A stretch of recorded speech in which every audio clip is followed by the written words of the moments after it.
সমস্যা নাই, আমি থাকলে তোর কোনো।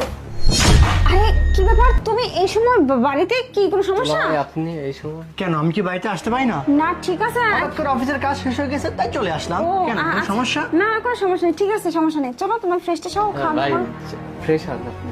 ফ্রেশ হবো সেটা ঠিক আছে, মা কোথায়? তোমার মা? আর বলো না, তোমার মা। আরে ভাই বোন তুই থাম, আমি বলতেছি। আরে দুলা ভাই আর বললেন না, মান সম্মান সব শেষ।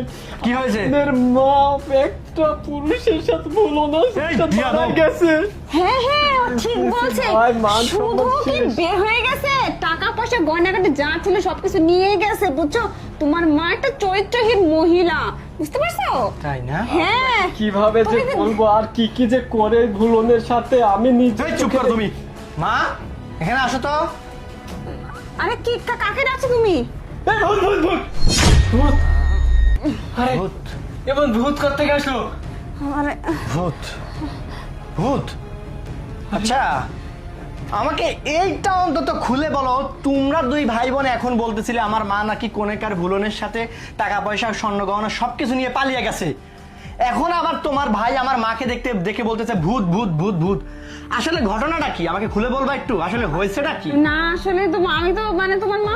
শোন বাবা, ওরা বলবে না, আমি তোকে সত্যি কথা বলতেছি। আমি আমার রুমে শুয়েছিলাম আর আমি ঘুমাই গেছি ভেবে বৌমা আর ওর ভাই দুজন মিলে আমাকে কি যেন দিয়ে একদম মানে মেরে ফেলার ই করছে। ওরা ভাবছে যে আমি